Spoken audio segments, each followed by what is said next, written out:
record here. In 3, 2.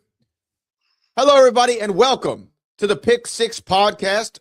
My name is Brad Gilmore. I'm joined as always by the General Jeff Smith, and this is our officially kind of late finale of the Pick Six podcast. We are now in 2026. We are past the 7th of January, so I no longer say Happy New Year to you, Jeff. So I say Happy Sunday, and I'm excited that we're finally getting around to this. We were supposed to do this a couple weeks ago. Voice was out due to my wrestling. Your voice was out, yes. My voice was out, not your voice. Your voice is never out. Your voice is always nice, smooth, and buttery. Oh, that's the nicest thing anyone has said to me in weeks. Weeks, I say. Buttery. Buttery, yeah, very buttery. And buttery I'm talking podcast like voice. I'm talking about like the popcorn butter at the movie theater. Oh, thick and smooth. Thick and smooth and bad for you. Oh, yeah. Can I think of a better way? The worse it's going to make you feel later, but in the moment, so smooth thick, and going bad down. Smooth, thick, The and bad kind you want to like fill the popcorn halfway up and then put more popcorn on top of that. And where do you stand with people who bring their own popcorn syrup butter situation? Oh, I don't. Have you seen the spray butter people?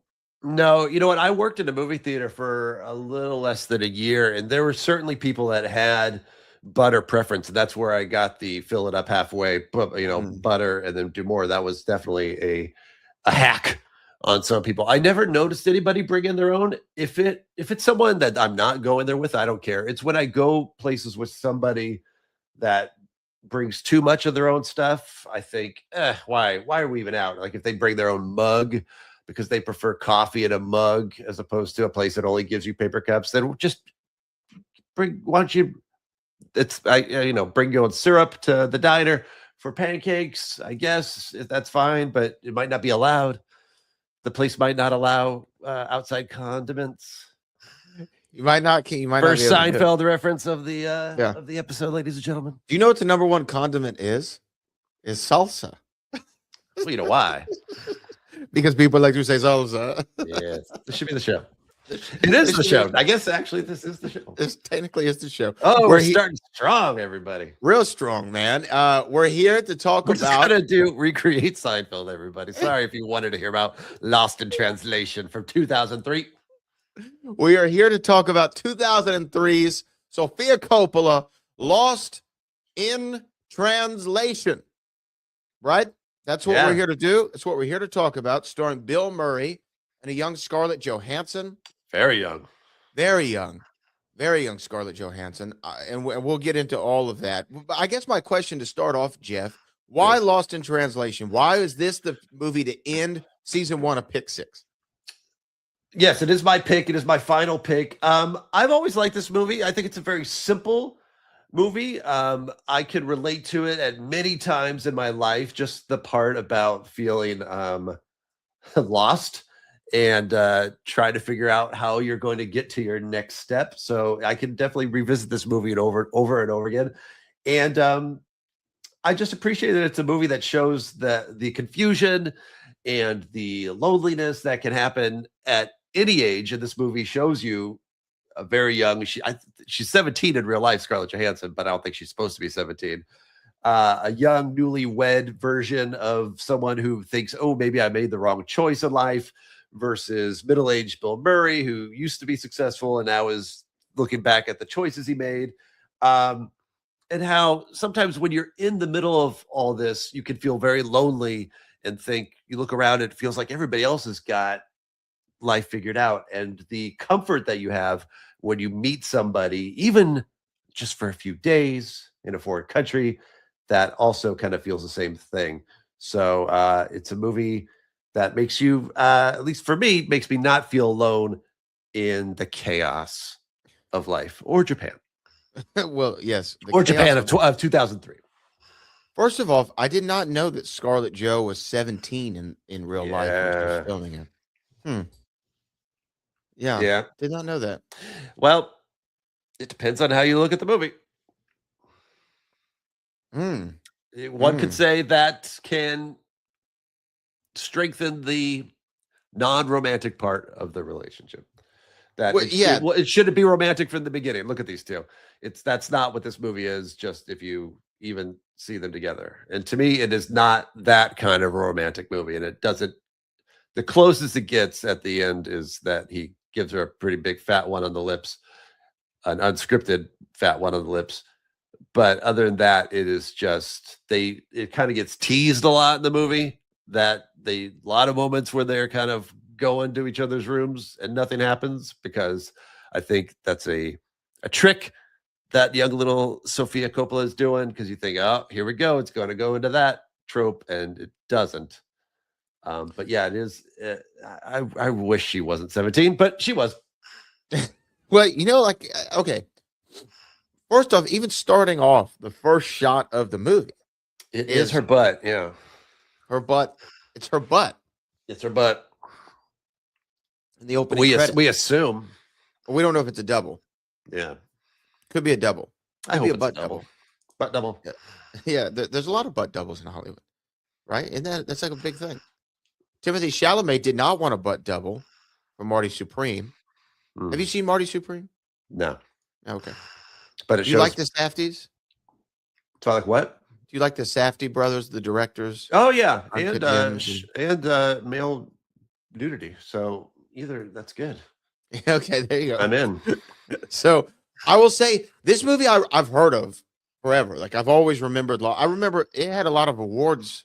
I didn't even look up the awards buzz, but it had a lot of awards buzz around it. It was nominated for 4, and it won Academy Awards. Screenplay Academy Awards. It was up in 2003, which was the year of Lord of the Rings, Return of the King, and that was the big year. That was the big winner. It was nominated for Best Picture, though. It was nominated for Best Director.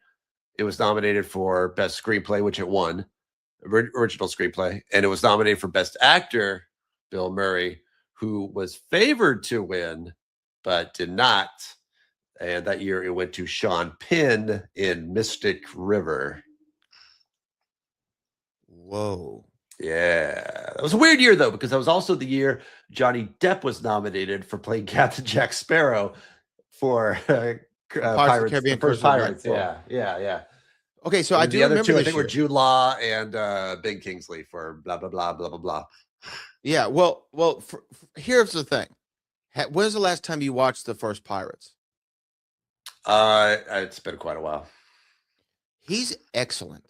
Oh yeah, first Pirates movie. He's like excellent in the first Pirates movie. Well, he was the reason why. He's the reason why that movie is good. Oh yeah, he's definitely the reason. Argue. Nobody was there because Orlando Bloom is knocking it out of the park. No, Orlando Bloom's fine in it, but he's swashbuckler guy. Well, everyone's good in it. I mean, Keira Knightley. How could you not like Keira Knightley? And then, is it Jeffrey Rush played Captain Barbossa? I believe. Oh, yeah, he's good in that too. Yeah, he's really good in that. He's actually excellent in that movie. But so anyway, yeah, Johnny Depp nominated. You know what, they should have given it to him. But sometimes, every so often, the Oscars has that one where you're like, oh, this is nominated. Like Robert Downey Jr. was nominated for Tropic Thunder.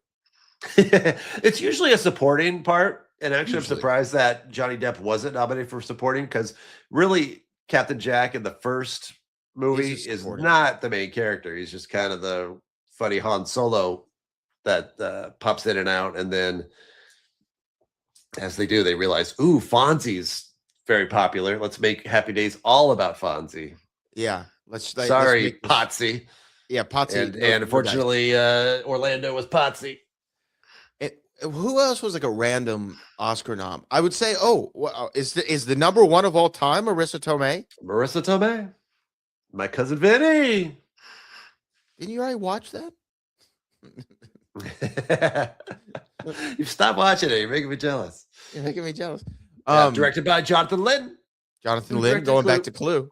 Yeah, buddy. Is that the number one though of all time? That's the one in not so recent history, but that's the one I think most people think about. I think probably because she also won. I think there's always in supporting, there's always kind of, they get a little more creative, but you don't expect them to be the winner. And that's why poor Marissa Tomei, they came up with so many conspiracy theories why she didn't really win. Jack Palance read the wrong name, or poor Marissa Tomei. Palance won for supporting actor too for City Slickers. Yeah. So that's another thing too. But sometimes, especially with older actors, sometimes they get it. It's like a career award. It's somebody that hadn't won for anything else, and then they do something pretty good and something kind of random, and they go, get him up there. Is that what happened with Leo in The Revenant? I know he's not an older actor.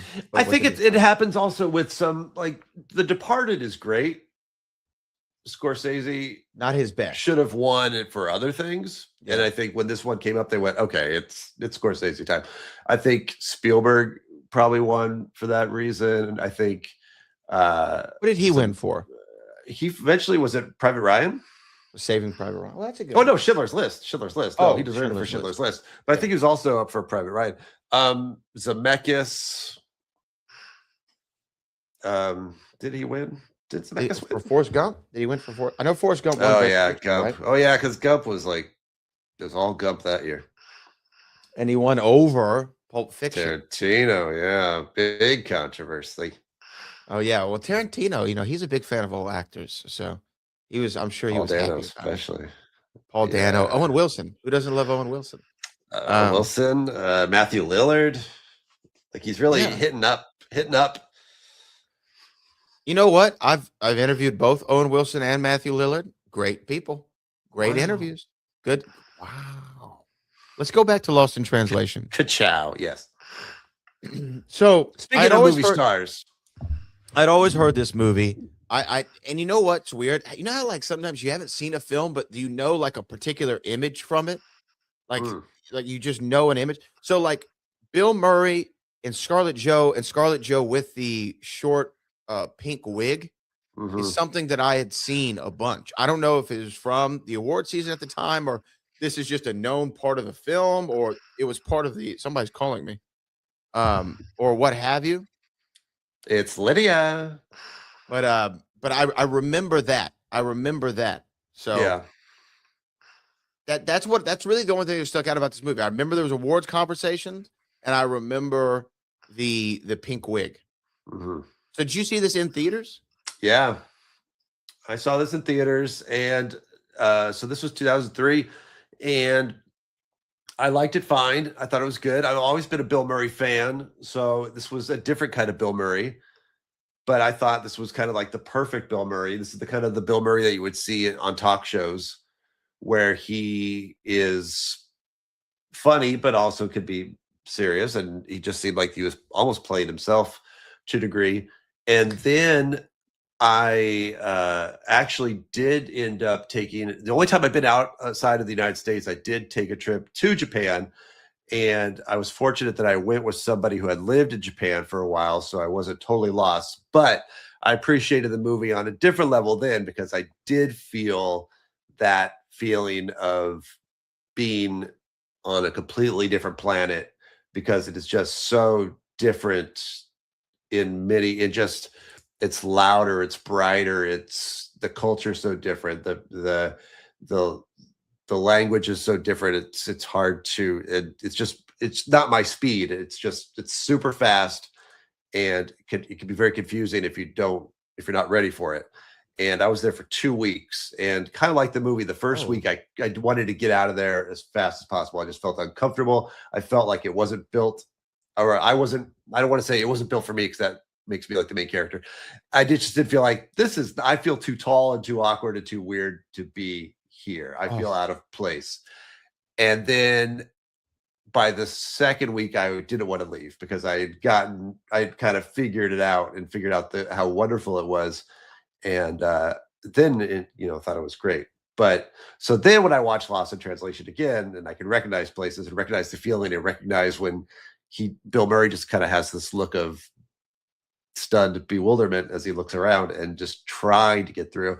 And the people that he encounters are so polite, overly polite, trying to guide him along, and almost to the point where it's like they're trying to help him not get lost, but he still does, because it's not his scene. I thought, yeah, I remember that feeling. So what did you go to Japan for? Just a trip? Yeah, just a trip. Like I said, the person I went with, she had lived there, so she loves it, and so she wanted to go and wanted to take me and show me, and so that's what we did. Okay, so let's break down a couple things real quick about Japan because that's a place that's on my list, right? Okay, Japan is on this my was list. also, I will say, 2008. Yeah, 2008. So it could be different. It's been a while. But we're in the Obama years. Maybe we're Well, it was the Obama years because he had just won, and his face was on newspapers everywhere. They were very excited about. They liked Obama. Obama a lot in Japan. That didn't surprise me. Yeah, he was rock Obama's a cool star. guy. Yeah, he's a cool Yeah. guy. Okay, so let me ask you this. Japan, food. What's the first food that you try? Because food's a part of this movie. There's some food moments and some that we'll get to. Yeah. But what did you go straight for the sushi? Was the sushi different? Obviously, there's no California roll over there. So, like, what are you playing with food wise in Japan, if you can remember? So I do remember the first thing was ramen, which I had not had before at that time. I was not a very adventurous eater up until this point, too. I'll just the person that I went with it was a romantic relationship that is not a romantic relationship anymore. But I'll say that one of the things that was great about the relationship with her was she did kind of open me up to a lot of these kind of different things. And so as my guide there, I was the one that this was all bizarre to me. And so she would say, here, you're going to eat this. And I'm glad, because if I had gone by myself, I think I would have stayed in the hotel room the entire time too. I would have just gone, oh, forget it. It's too much for me. I can't handle this. And I was forced to go out and figure it out. But I remember when we got there, the jet lag and the time difference is no joke. And the not being able to sleep, which is a big thing in the movie Lost in Translation, is no joke. It takes days to figure out. I remember we got there tired, fell asleep, woke up like at 1 a.m. and went, okay, what do you want to do? We're wide awake. And I just remember the first day we were in a place called Odaiba, and there was a big mall there, and we went to some ramen restaurant and had a big giant bowl of ramen, and that's how it started, food wise. Yes. So, to me, one of the things about Japan, obviously, you probably can already guess where I'm going with this, is it's a huge wrestling place. Japan is huge in wrestling, pro wrestling, huge. New Japan Pro Wrestling, All Japan, all the Joshi leagues that they have over there for the female wrestlers. But the boys, the American wrestlers, are huge stars in Japan. So when they go over there, I mean, they're treated like the rock stars of their day, right? And there's a place called Ribera, Ribera, Ribera Steakhouse in Japan. That if you're a wrestler or in the wrestling business, such as it is almost a rite of passage that you travel to Japan. You're there for a tour. You're probably wrestling because they wrestle like 2 weeks on and then 2 weeks off, whatever. And you go to Ribera. You tell them that you're a wrestler or you're in the business. They show you all the pictures that they have on the wall of all the other wrestlers who've eaten there. And then they go to the back. They bring out a presento for you, a gift.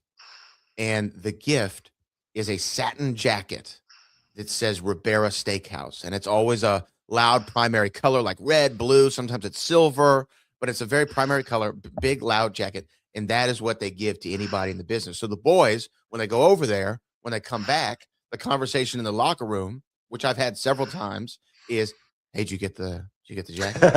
Yeah. You got the jacket? Oh, let me see Yeah, the yeah. picture of the jacket. Let's see it. Let's see it. And Oh, that's like a cool. big deal for us.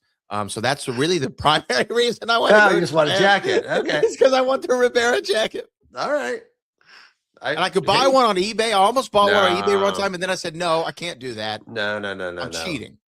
No, that's cheating. That's almost, I wouldn't do that. I don't even like buying a tour t-shirt of a band if I didn't go see the band. I think that's cheating. Yeah. So yeah, you can't. It'd be like having a Nobel Peace Prize that you didn't earn. It's like somebody giving it to you. Yeah, like, hey, yeah, look at me, I'm a prize winner. No, you Or you can't. kind of coerce them out of it. Nah, I don't like that. So you need to go and do the work and Yeah. make the trip. And it's also like I said, it was amazing, and I would definitely recommend going with someone that has uh, some insight, because it's a lot. It's a lot, Yeah. or it was for me. Well, look, one day when I go to Japan, I'm calling you. Hey, All Jeff, you want to right. go to Japan? Let's Yeah, go to sure. Japan. Sure. Let's Go do to it. Japan. Let's do it. Okay. Going back to Lost in Translation. Yeah. This is a I guess this is kind of getting into the categories a little bit, and I don't know if we're premature. I guess we could some jump into it. But I will say what I love about this film, and I did like it a lot. Because really, how can you not like Bill Murray? Probably in his Oh, most prime form. if you want to go on Reddit, which I did, you could find a lot of people that do not like this movie for various reasons. Really? Well, okay, Oh, I'd like yeah. to hear some. Well, okay, what are some of the reasons? Well, the most bland version is, you could say it's boring. Nothing happens. They just say it's just them people walking around and white people complaining. I will say that I was thinking about this today. I don't think this is the kind of movie that, if you watch movies while doing stuff on your phone, I could see how you would the movie will go away, because it's very quiet, and there's a lot of scenes without any dialogue, just things are happening. And whatever you're doing on your phone will probably take more of your attention than what's happening on the screen if you're not focused on the movie. So I don't think it's a good movie for that. And also, there were some people that find the treatment of Japan or the Japanese racist or demeaning. I understand that with the very old joke of the R's and the L's. They do that. They go into that a couple times. But some people would say, like, the movie doesn't even go into, it just shows these two Americans and they don't understand the country, and it doesn't even show why Japan is great. It just shows them being confused by it. And to that, I just say, yeah, that's the movie. It's not about going to Japan and finding magic in Japan and finding that's your answer for you. It's supposed to be a place that you go and it's odd to you because it's so different. So that's not the movie it was supposed to be. It wasn't supposed to be, the kind of movie where they meet somebody that says, let me take you on this journey and show you why you're not lost, because here's the culture of this beautiful place, and be sensitive to the culture of Japan. So I don't find it that way at all, other than the R's and the L's, or I think that's a old cheap joke, but I find that more, I'm offended as a comedian. I find that more offensive as just a cheap It's joke, hacky. as opposed, tacky, as opposed to demeaning to a culture. Well, okay. If I could talk about that just for a moment, I don't know what the origin of that is. I don't know if that's like I know it's a known trope. I don't know what the origin of it is. I don't know if there's something in Japanese language that when you do try to, the accent is different. I don't really know why that is. So let me preface it by saying that. But to say that the interaction was this supposed to be a woman of the night that comes and visits? Oh, rip my stockings. Yeah. The rip my stockings. Yeah. She is obviously sent by the company as a little gift. Yeah. And when she says "lip my stockings," look, I did not know that that's what they were doing at first. I did not know that was the mispronunciation of the L's and the R's. Yeah. And so I was like, lip. What is she? Is she saying to lick her Yeah. leg? Maybe is what I was thinking. And so I kind of felt like Bill Murray in that moment because he was so unaware of what she wanted to. Right. Right. And then I did find it humorous in that moment. Because I think with that pronunciation, my interpretation of that is, I think she is playing an over-the-top stereotype of a kind of damsel in distress, what she thinks, or what her company thinks an American would want a submissive Japanese woman to be, with a big, thick accent that makes no sense. And then when she falls on the floor, it says, "Oh, no, no," like, Mr. Harris. don't, please, just rip my stocking. Yeah. So I took it as that, like in that way that when you say like you can own the stereotype if it's you, I took it as it's almost it's a ridiculous what they think an American would be attracted to, Mm. as far as a Japanese woman, that it would be like impossible to understand over the top accent that is based on myth really than the real deal. Yeah, it's so that one. So to me, that one I was less on the side of the Redditors in that particular moment because I thought what you were saying, like they were having this great commentary on American fetishization Yeah, of the fantasy. Japanese woman and fantasy and what Yeah. have you. The one that I could probably see them on, and I understand, was the photo shoot scene, which was hilarious, where he's there with the photographer, and the photographer is telling him to do different things, and Bill Murray does not understand it sometimes, like what he's asking him to do. You want me to put my hands on my face? You want me to? Yeah. What is it you want? You want that? Yeah. And then when he says instead of Roger Moore, Lodger Moore, I think is what he Oh, says. Roger Moore. Yeah. Yeah, yeah, yeah. And he's like, "Oh, Roger Moore." I thought, for me, what I loved about it is I thought I was thinking more Sean Connery, and then he was like, "No, Roger Moore." And when he does the gun thing and does it like that, for Yeah. people who are not watching, he kind of whips his head around and has this kind of goofy look. It was very Roger Moore-y. So the Bond fan of me appreciated the Yeah. authenticity of Bill Murray's impression in that moment. He got Roger Moore. He nailed Roger Moore, Yeah. and then even when he goes Frank Sinatra and he does like a thing and he's like, "Oh no, Ring a that was ding more ding. Dean. Yeah, That yeah, was yeah. more Dean." He goes, "Do you want Joey Bishop?" This is the dialogue that, first off, I don't think any of that was written. I think that No. that was Bill Murray riffing.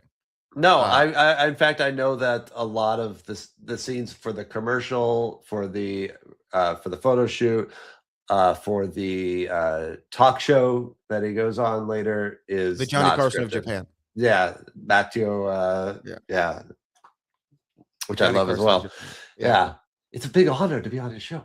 Um, yeah, it's not scripted, so I'm sure there was a lot of stuff with that, and who knows how much the actor playing the photographer. I think for at least at the time, Western culture and American culture, Japan was kind of a novelty. So Mhm. they would pick up on things that they liked, and that's why Disneyland is in Japan because they kind of like that uh, bit of American pop culture. So it's interesting that he picks up on Roger Moore and Frank Sinatra, but not enough that he knew Connery and not enough that he Joey knew any Bishop. more. But he knew that he was in the Rat Pack, even if you mispronounce his Rat Pack. But he knew there was a Rat Pack, and he knew there was Frank Sinatra. But that's it. Yeah, that is funny, and to me, I mean, obviously, what's funny about Bill Murray saying, "I can give you Joey Bishop," is that A even for comedian. American audiences, one, he's a comedian, and for two, even the American audiences, probably when they think the Rat Pack, they think Sammy Dean and Frank. They Yeah, don't think Peter Lawford and Joey Bishop, and so it's a it's a deep cut. it's a deep cut for me. I appreciate that kind of joke. Yeah, Um, I think that Bill Murray throughout this film is and I understand why he got nominated. I find him to be acting on another level in every scene of this movie, in every single scene of the movie that he's in. From the opening where he's going in the cab and getting to the hotel and they're all giving him the gifts. And I mean, every part of it, I found him to be, to quote our friends at Spinal Tap, he turned it to 11. hmm I just thought it was so good. And when I say that, I don't mean overacting. I mean like really just nailing the tone of what he was supposed to do perfectly. And I don't know if he was playing Bob Harris as much as he was playing Bill Murray. Um, but he was excellent, excellent as an actor in this film. yeah. I think that's the compliment is that it just feels real. It doesn't feel like he's trying. It just feels like here's your situation, and here you go. Yeah, when they're all guiding him to the elevator, which is again that was my experience as well. That they and I don't know if that's just how the Japanese are for everybody, or if they do that for idiots like me that they think, oh, we better help him, because I got a lot of that. The word I remember the most in Japanese is gomendasai, which is I'm sorry. It's an apology, because I felt like I was messing up everybody's day. But there's a lot of guidance. There's like a line a lot, and this happens in the movie too, where there's people that are like every 10 feet, there's somebody standing there with their arms stretched out to, and here's the elevator. Keep going. You're almost there. Go. And it's that I like that kind of juxtaposition, that he's still lost, even though everybody there is trying to help him there, but it's still strange. Yeah. Gomendasai. What I was almost thinking with Bill was, I almost find him, when I say he's playing himself, I almost find, and maybe I'm wrong, because you hear stories about Bill Murray, and actually a friend of mine, Tommy Avalone, did a great documentary about the Bill Murray stories, which are more kind of folklore. Have you ever seen Murray Stories? Have you seen that doc? Is that's not the title, is it? I don't know what the title is. I can't think of I know I've seen one. I have one, and I don't know how many there are, so I'm going to guess that it's that one. But yeah, It's got to be that. it's like the Bill Yeah. Murray Experience or something like that. Something like that, but it's where people tell these crazy stories of these Mhm. interactions of Bill Murray. Oh, he showed up at a wedding, or he showed up. Right. No one will ever believe you, is what he always Oh allegedly yeah, like he'll says. go up and he'll like meet you at a fast food restaurant and walk up, take fries off your tray, Yeah, and just say no one's going to believe you, yeah, or and they'll he'll walk away. end up bartending, or like he played a roadie for a band in Austin, and he helped like set up this band's equipment at a house party, which is like, I appreciate that kind of thing. But other than those kind of stories, when you think of Bill Murray, sometimes you hear him being a little bit crotchety, a little bit, you know, Yeah. What was the name of the director for that documentary? Tommy Avalone. Tommy. Okay, so no, it's not the Bill Murray Experience, because that's somebody else. So it must have been I think it was called like Murray Stories or Okay. something like that. You should check it out. It's something you would like.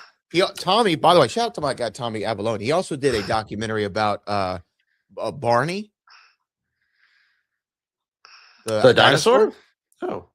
And Oh, I it's see it. The Bill Murray Stories, Life Lessons Learned from a Mythical Man. Yes, I have not seen this. I have seen the cover. I recognize the cover because he looks like Sasquatch. yes, Okay. you got to check it out. Yeah, Okay. shout out to I Tommy. might own this. It might be, I might have purchased it on iTunes at some point and just never got to it. Yeah, So I'll take a look at it. 1 hour, 10 minutes. Come on, everybody. You can. And you know what else he's doing right now? Just to give him a They- plug, he's doing a doc about famous houses used in movies and television. I know exactly what it is. So was he involved with Back in Time as well? I don't think no, that was Jason Aaron who did Back in Time. But he did that house. Yeah. So George Animal Steel is in this documentary as well. The Bill Murray one.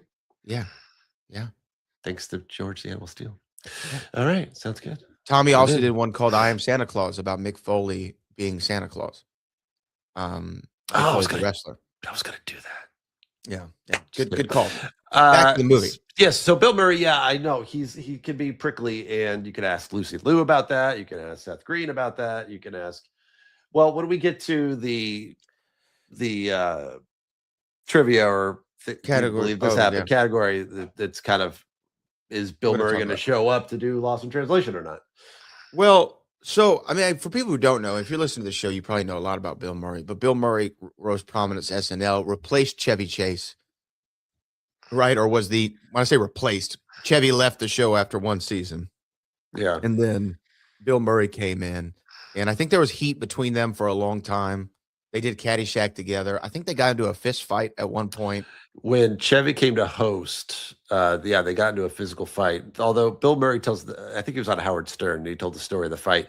And he tells it very funny because he says, yeah, but it was like comedian fight where they're just kind of, like fight, don't want to mess up each other's makeup because they're about to go on the air. They're just kind of patting at each other. He said it was a fight so serious that John Belushi was able to break us up. So it wasn't that serious. But I guess my question is for this is, or my point rather, is Chevy gets a rap for being a bit of an a-hole, especially lately. especially lately. And kind of the same for Bill, a Yeah. little bit to a lesser extent, but prickly would probably be a better way to describe him. Mhm. Um, Not sure what you're going to get when he gets there, or if he gets there. Your mileage may vary. Your mileage may vary. And I think that there was even an issue, what was it, a couple years ago on a Aziz Ansari movie that they were filming. And I guess Bill Oh. did something with an actress that Mhm. he thought was a joke, but it wasn't funny. And they shut the whole movie down. Yeah, there was that. Gina Davis has complained that they did a movie called Quick Change. Very good movie, actually. The only movie that Bill Murray co-directed. Mm, And she has said that he was not necessarily appropriate during that movie. And there's a famous clip of them on the Arsenio Hall show where he's just very handsy with her while they're both sitting on the couch. And you can say, "Oh, it was a different time" or whatever, but you can only, I don't know, get so far with that. I don't know, and it's hard to say to excuse all of that, but like if you were to just look past those things for the purposes of this conversation, he's Mm. one of the greats, man. He's one of the greats, and when he turns on dramatic acting, he is sensational as a dramatic performer. Yeah, especially with this movie, it feels like it almost feels therapeutic in a way. And I think that's why it hurt his feelings that he really wanted to win Mhm. Best Actor for this. And I think he took it personally that he did it. And I think he really put a lot of him into this. And it's why I like it. But I get it. Bill Murray is one of the people that I would think, oh boy, I'd love to meet a lot of famous people that I admire. But you never know who you're getting on the day. Like can be super wonderful in stories that you hear, and then he could be.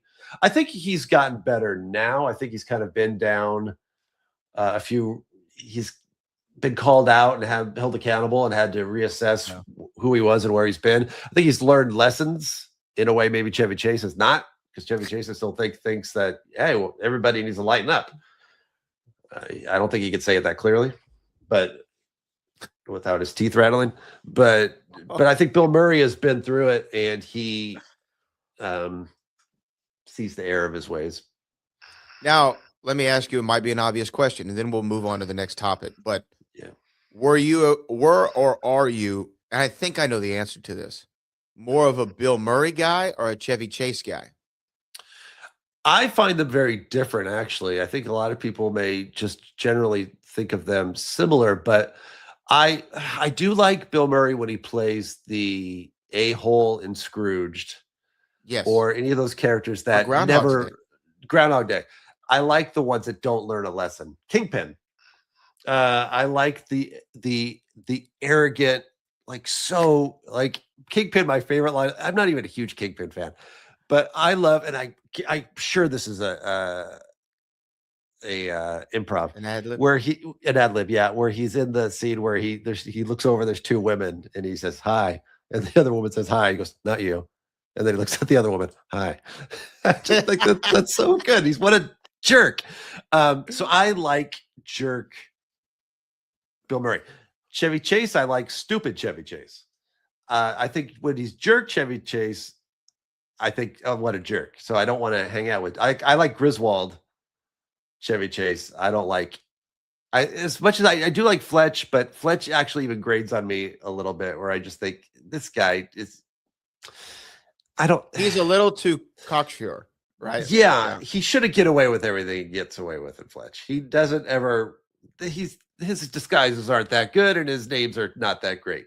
He shouldn't, and he's not that good looking, so he shouldn't be able to do what he does. There should be a little struggle. But And Clark Griswold does have to struggle a lot. No, he's fine. I like Fletch. I like Fletch a lot. So that's a testament to the movie that I still think it's fine. But I'm definitely more of a Bill Murray fan, I think. And I think Bill Murray, if you look at the filmographies, has Chevy Chase, you could say maybe 4 titles, really, if you don't go sequel like Vacations. If you just go Caddyshack, Vacation, Fletch. Foul Play. Yeah, I don't like guess Foul Play? I haven't seen that in a very long time. Seems like whole time. I've never seen that. I've never seen him with Goldie Hawn other than Foul Play. He's great in Follow That Bird, the Sesame Street movie. What's the one where he's is it Memoirs of an Invisible Man? Yeah. You like that one? I did when I first saw it, but it's not, that didn't have to be Chevy Chase. He didn't bring anything to it. Michael McKean's in that. And like what? Well, he never did anything on like Bill Murray level as far as dramatic acting wise. Yeah. No. Bill's the better actor, I think, overall. Let's talk about ScarJo before we dive into our categories. Sure. Scarlett Johansson is great in this movie. She's great. Yes. And at 17 years old, and I think she plays 22 because she says something in the movie where she recently graduated with a philosophy She degree. did. Yeah, she graduated college. Okay, good. That makes me feel a little bit better. Okay, she's playing older. She's playing a little older. And she doesn't look 17 to me. I was surprised to hear that. Yeah. I mean, Scarlett Johansson, objectively, one of the most revered actresses for her, not only for her work, but her physical appearance. I think that's okay to say, because obviously she's a gorgeous woman. She the first time I saw Scarlett Johansson was Home Alone 3. Okay. It tells you where my age range is. Yeah. I saw her in Home Alone 3 as a kid. And then I remember her, it must have been around the time of this movie where she started to really bubble up as one of the next ones. Because I can't tell you a movie that she did between Home Alone 3 and Lost in Translation. So is this where you first saw her? Yeah, for sure. I'm looking to see what else she was up to during this time. Yeah, and I didn't know who she was. I thought she was great. I was very surprised looking today that she was not nominated for this movie. Oh, really? I think she does. No, I think she did more heavy lifting in this than she gets credit for, because it could have been a very dull part. She, she kind of mopes around a lot, but I think with her appearance and her eyes and her looks, and there's a lot of it where she's just walking around in this movie, looking around. But I think, and then especially in the karaoke scene where she's watching Bob sing More Than This, and this is where it's a non-romantic movie and a non-romantic relationship, but in that particular moment, I don't know if it's the alcohol or the song or whatever, but she looks at him like she likes him quite a bit. And I know that if I ever caught Scarlett Johansson looking at me that way, I would explode. So she did Home Alone 3, that she was in The Horse Whisperer. Didn't see it. My Brother the Pig. Nope. The Man Who Wasn't There. I did see that, but I don't remember her in that. Ghost World. Eight-Legged Freaks. She was in Eight-Legged Freaks? Yeah, your buddy David A. I don't remember her in that. She plays Ashley Parker. Oh, yeah. Well, I have all the characters' names good memorized. Ashley P. She was Scott, Tara, Mike Parker. So is there like a brother-sister combo in that movie? I think so. Yes, I think so. You don't know. So she's that. And then, then after that, she did a lot of Woody Allen movies, but that was later. I think I remember her after most for her. Eight-Legged Freak, she did Lost in Translation, and then she did Pearl Girl Earring. Yeah. Perfect Score. She played herself on Entourage, of course. Everybody did.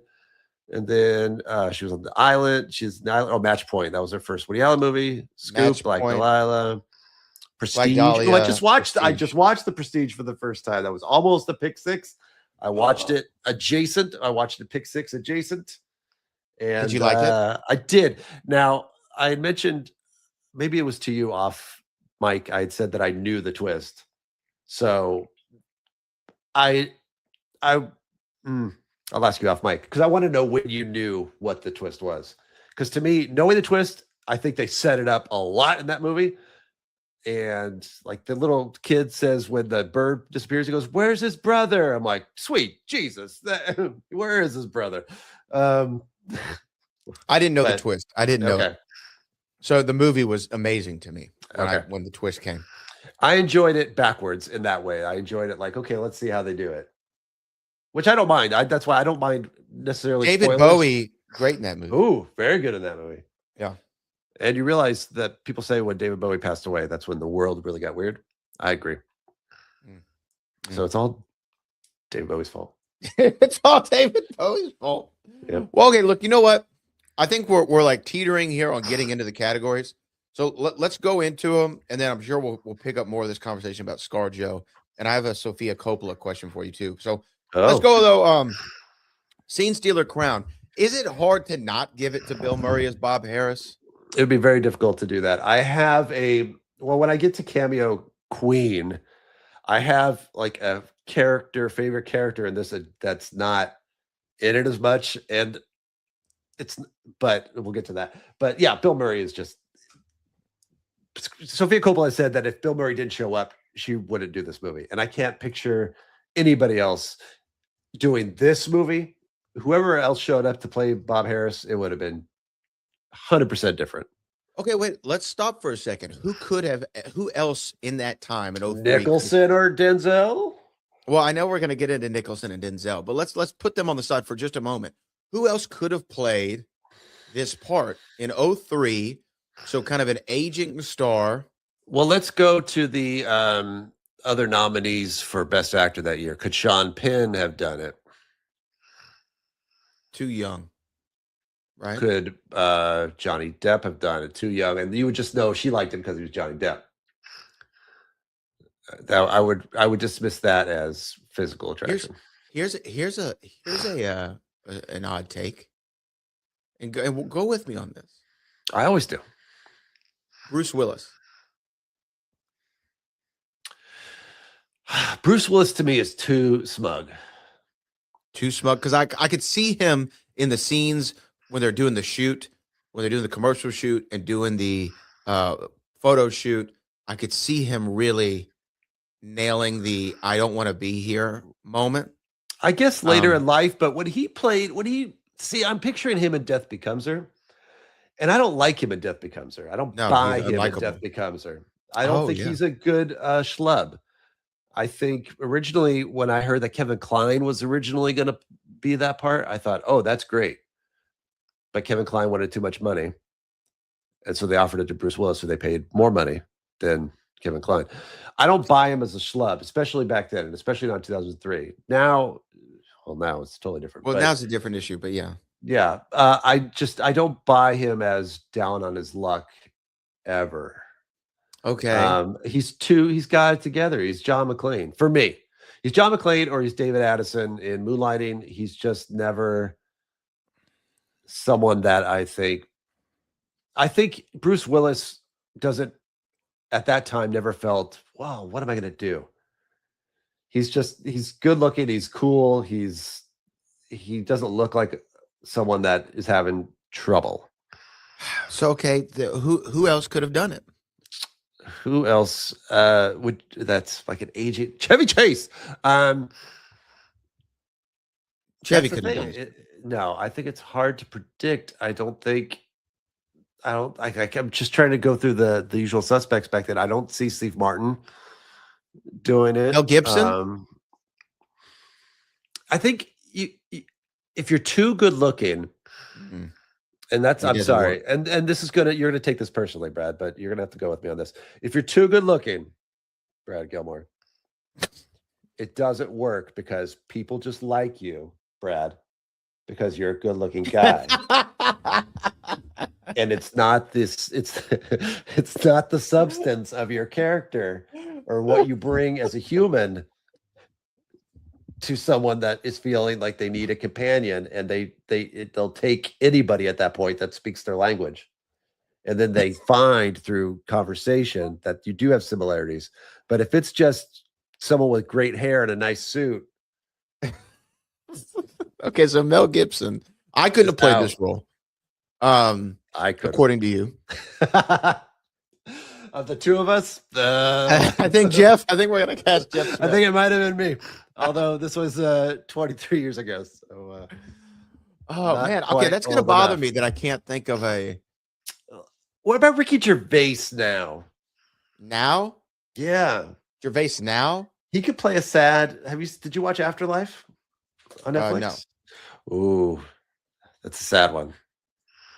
It's bad. Like a Sad, but sad. yeah, but it's a rough go, but you feel good when it's done. What about Eddie Murphy now? Yeah. Oh, I got it. You ready for this? Yep. Michael Keaton. Yes. Mm-hmm. Yep. That's fine. Birdman, Mm-hmm. Michael Keaton. Yeah. Michael Keaton would have crushed it. Mm-hmm. Yeah. I'm very proud of myself for thinking. Yeah, I think you did a good one there. That's a good casting. And then okay, let's also think of this. Here's one more for you. It just popped in my head because now I'm on like a superhero thing. What about Gene Hackman?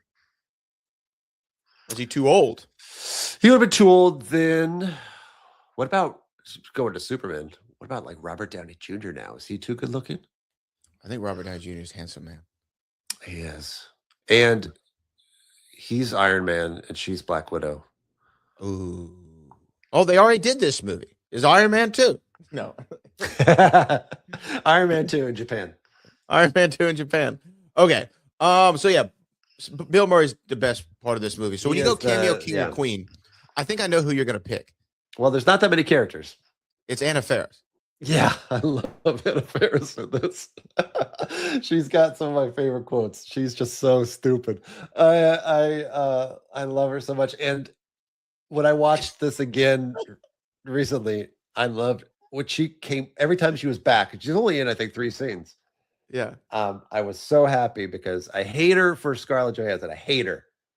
And I hate John.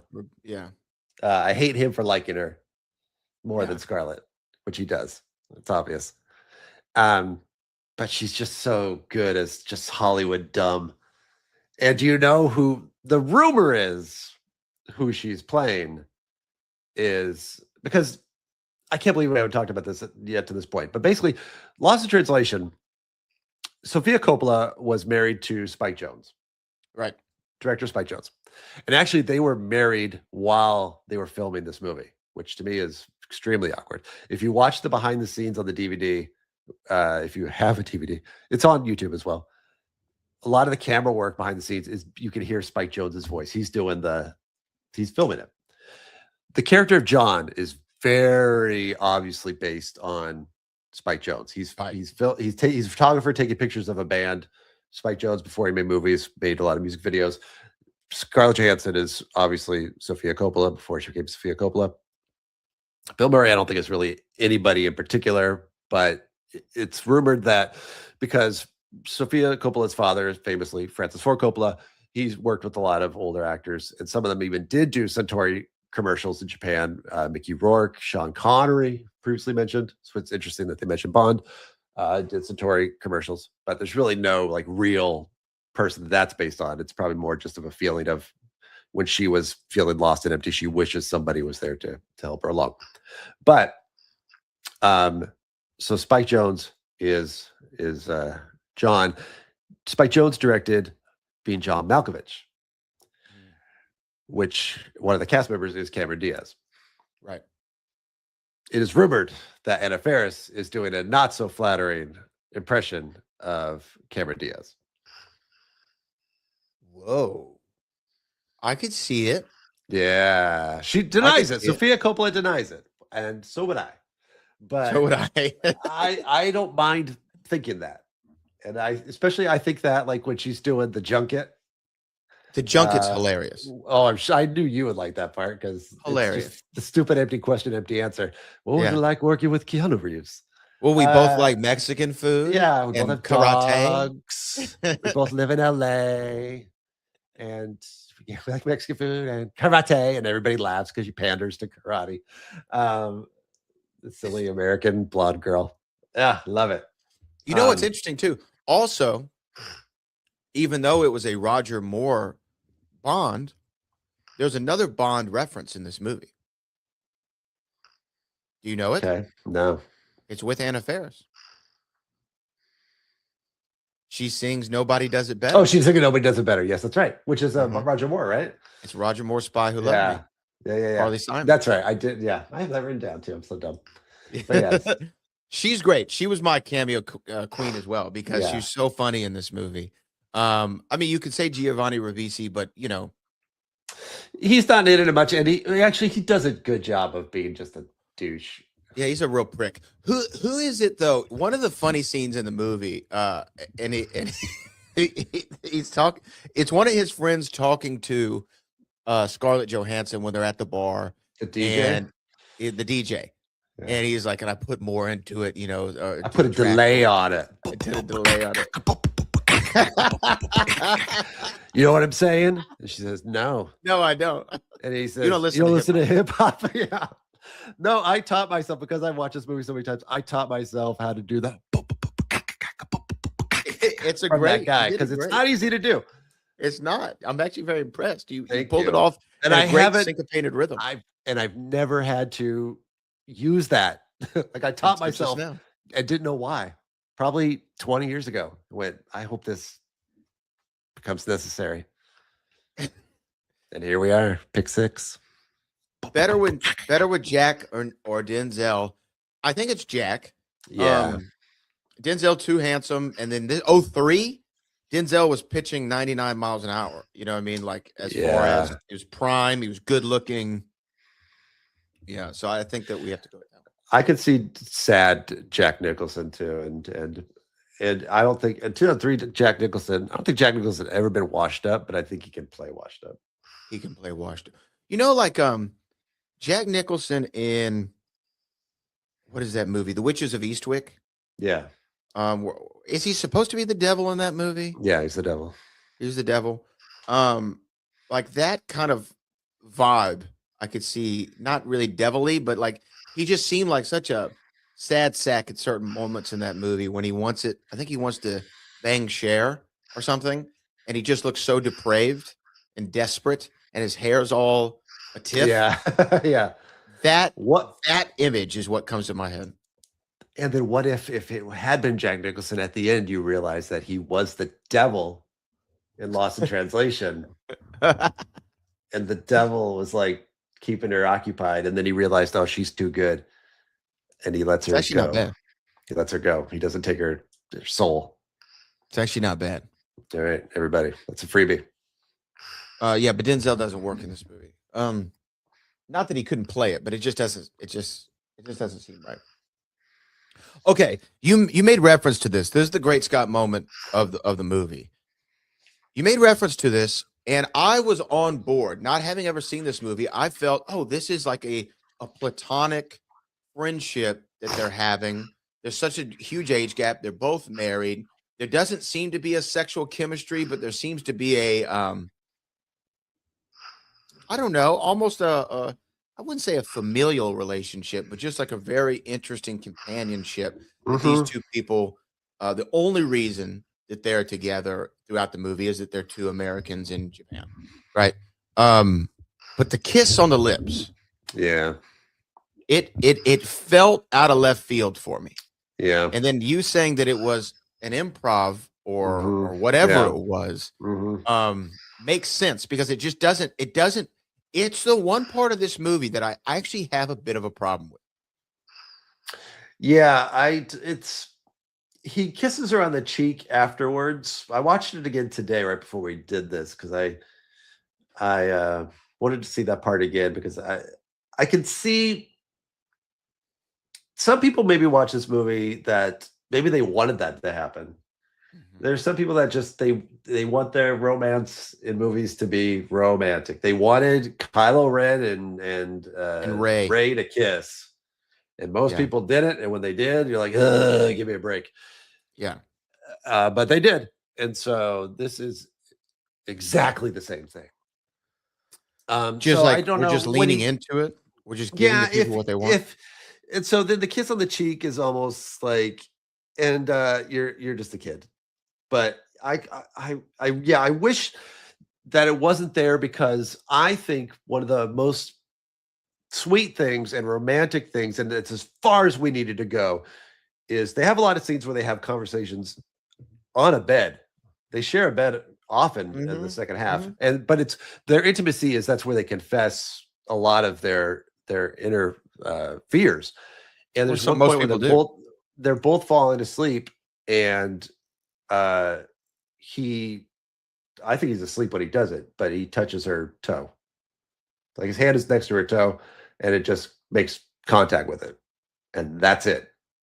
And I would have been fine. I would have been fine if they hugged at the end, because it is kind of a bummer when they leave in the lobby, when she comes down to bring his jacket, which I love his call when he says, "Enjoy my jacket, which you stole." And then she comes down and brings it, and she just says, "Well, bye," and then leaves. And he watches her go. That's kind of a bummer. So I would have liked the hug, but it didn't need that. But what are you going to do? But if it was an improv, why didn't Sophia just cut it out? Yeah, she must have been okay with it. But she obviously was okay with it. Some people are probably okay with it. You know, there was a period in the culture of the United States, and it was like late, early mid '90s to maybe early mid '90s, where like a kiss on the lips wasn't always romantic. Yeah. There's like a peck.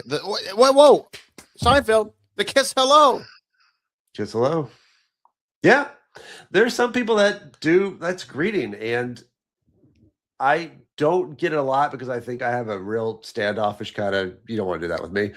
But it has happened before, and I'll find myself in the middle of it, and I go, this is even during that time. I don't think it would happen post Me Too, post COVID.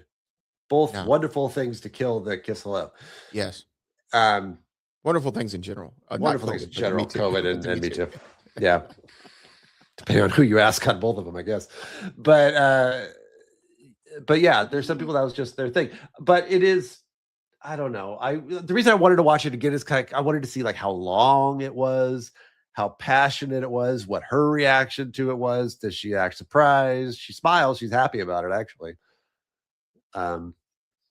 Because I knew that it was not scripted, I thought, well, we'll see like what her genuine reaction was to it, his reaction to it. I guess maybe we're looking at it, like you said, maybe we're looking at it through a lens of a kiss means way more now, because it means more just even flirting with somebody now than it did back then. So a kiss is like you're going to jail. Oh man, if it wasn't what somebody wanted. I've been kissed hello before, and it was uncomfortable. Yeah, I was kissed hello by the same woman who I went to Japan with. That relationship, her mother wanted to do that.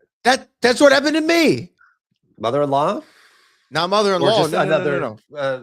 This was during a dalliance in my early years. The mother. Yeah. She didn't give me the kiss hello. She gave me the kiss goodbye. I didn't get the kiss goodbye because she probably saw my reaction to the kiss hello. And I think it only happened twice. Like the first time, maybe she thought, oh, he was like, maybe I off guard. So I'm not from a family that's very physically affectionate.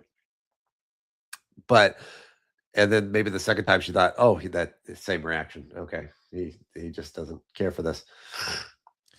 And then she didn't like me after that. Weird. For me, I'm a hugging person, right? Yeah. Like I like a hug. I like a handshake. Even a handshake with a man, I'll bring it in. Yeah. I'll bring it in for the tap on the shoulder. Sure. We've hugged. And even like I'm also, if we're talking, guy, girl, whatever, and we're laughing, or I'm trying to tell you something, I'm a hand on the shoulder person. Shoulder guy?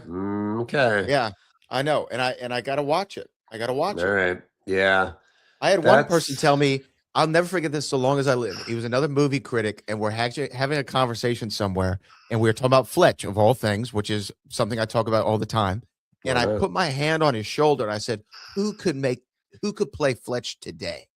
And he thought about it for 3 seconds, and then he said, can you please remove your hand from my shoulder? And I'll give you an answer. And then he answered the question. And he said Ryan Reynolds, which is like, who doesn't say Ryan Reynolds? Da, da, da. It's like kind of a right. That's like, who should play the hot girl? Sydney Sweeney. I'm still a Vince Vaughn would have been a great Fletch. Well, Kevin Smith wanted Jason Lee, and Jason Lee during his time might have been interesting. Maybe son of Fletch, but not Fletch. The John Hamm as Fletch was a out of left field. Yeah, but John Hamm is very funny. I just recently got done watching Unbreakable Kimmy Schmidt, which I had never watched before on Netflix. Funny. And really good. Really, really good. And I really liked the sense of humor was I loved it. I could do a whole podcast about that show. I thought it was really well done. But I think he's very funny and very dry. And even when you see him now in interviews, because then whenever I finish watching something, I have to go back and find like all the behind the scenes and stuff and see what I missed back when normal society was watching it during the pandemic. And he's very funny. Vince Vaughn, though, I love Vince Vaughn, and I love Vince Vaughn because Vince Vaughn plays Vince Vaughn. Yes. So I don't love Vince Vaughn when he has to play somebody else like Norman Bates. Well, but I love have issues with that movie. I rightfully so. Everybody should. Yeah. But my favorite Vince Vaughn might be. Well, I love Swingers. Swingers is in top 10. That came at a good time for me in life as well. And that kind of has the same feel as this. I love handheld movies that feel like you're not supposed to be filming there. Yeah. Like you don't have permission, which Lost in Translation feels like too. But Be Cool Vince Vaughn is the only good thing in that movie. The Rock is okay, but The Rock is new. Still trying to figure it out. Yeah. But Vince Vaughn, I think I even sent you a meme of Vince Vaughn from that when we hadn't recorded a podcast in a while, and it was him doing his lovely character. I don't remember what the line is now, but it was something like, "Hey, jerk, record a podcast with me." I think that was the line from the movie, wasn't it? Yeah, I think that they said that. Raji, we didn't even Raji is his name of the movie. But one thing about John Hamm, I remember he had a show come out last year called Your Friends and Neighbors on Apple. It was actually a really good show. Olivia Munn is in it. Amanda Peet, I believe, is in it. But we were doing the junket and coming back to this movie. Obviously, in the junket, these guys. Sometimes I feel bad for them, guys and girls. They get asked a variety of similar questions, 50,000 times. And it's part of their job, it's part of our job. You got to ask certain things, especially in a 6-7 minute window. But I remember he seemed kind of like business at first. And then I go, and you made my favorite Fletch book into a movie. And you could see, literally, you can see it on camera. He goes from he's like big and smiley, and then he's engaged, and then he's there for the rest of the interview. He's there, which you could tell he's proud of the Fletch, and he even said, "Thank you for bringing up Fletch." So sometimes you got to know.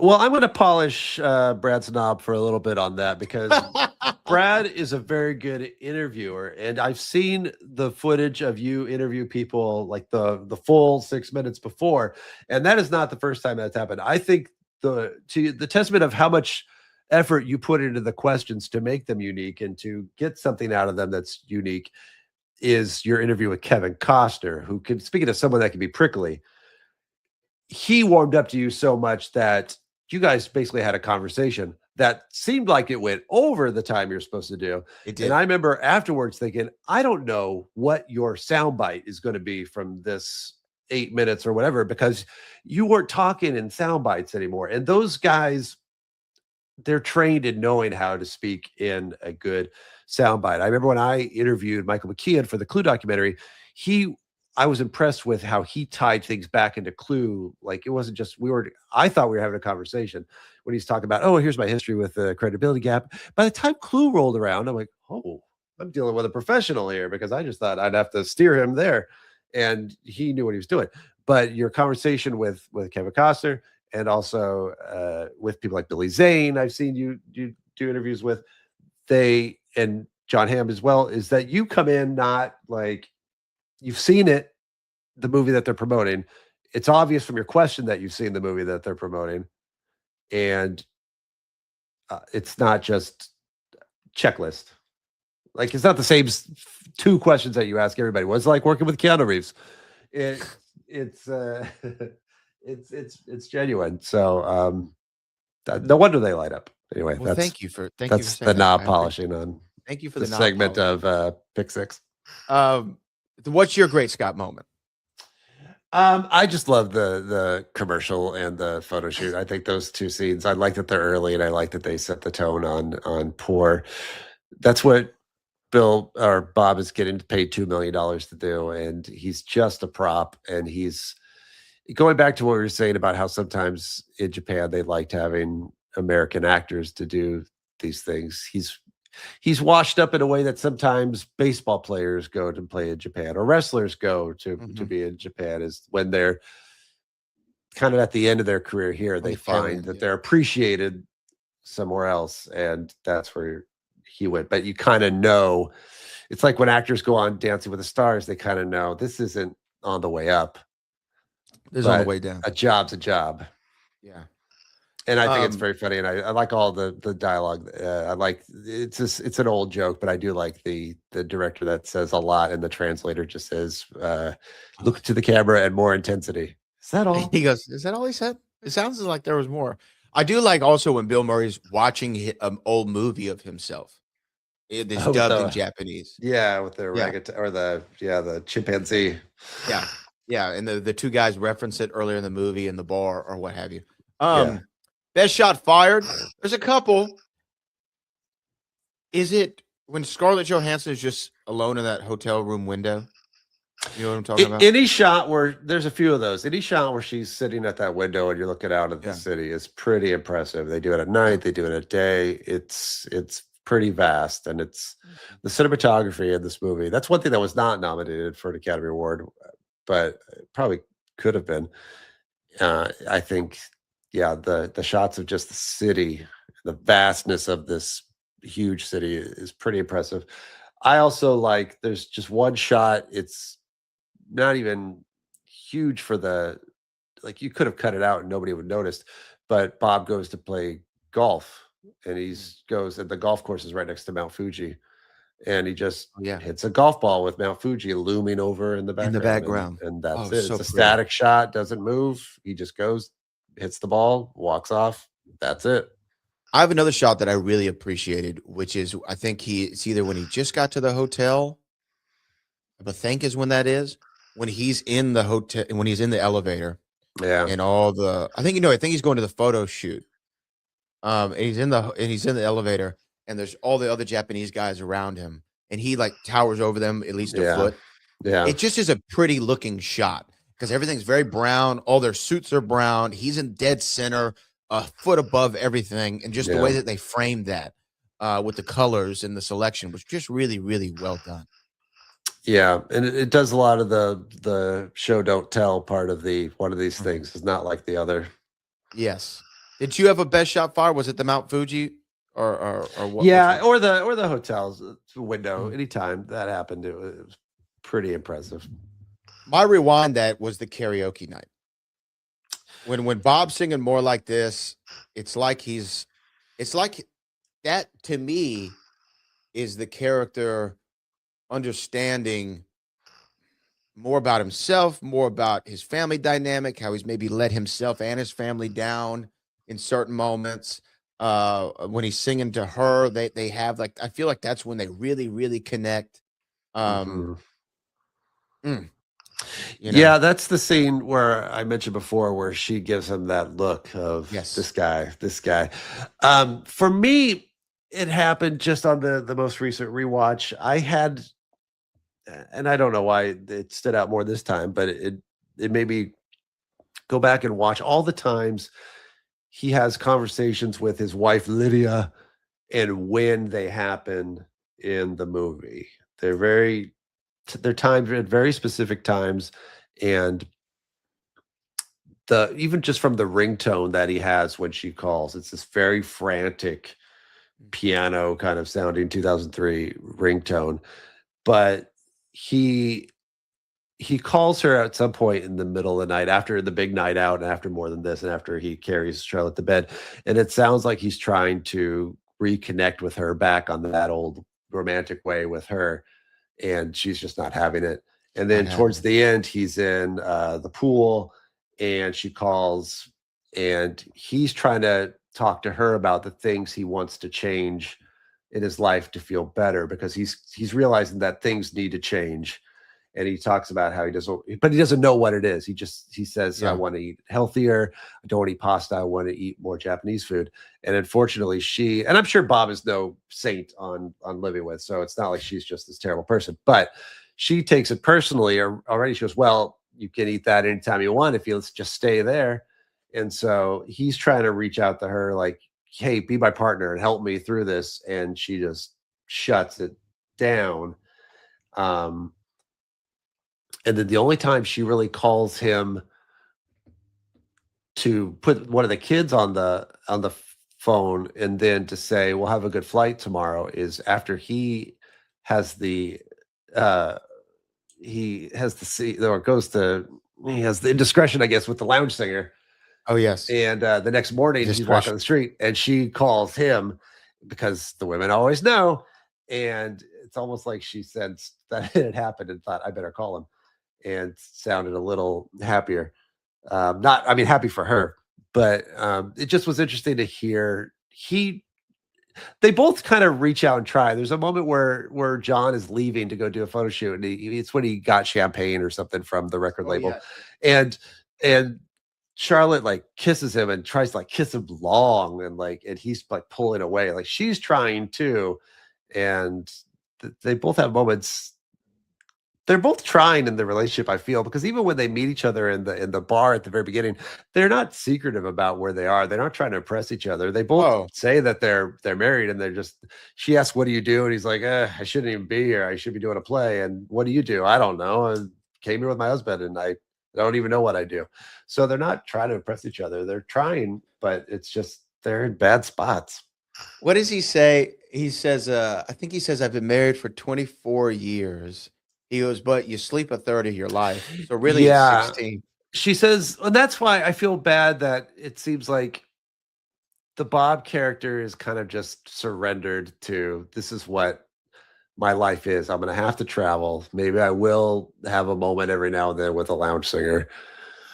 Because it's too late for him. It seems like he's going to go back to that life and just deal with it, because she says it's impressive that you were married that long. And he dismisses it like, well, you sleep a third of it away, so it's not a big deal. So he probably thinks, I don't have that much time left anyway, so why would you start all over? As opposed to Charlotte, I believe when they go back, she's going to separate. Yeah, she's going to separate. That's going to be for it. Sure. Yeah, but I think he's going to stay.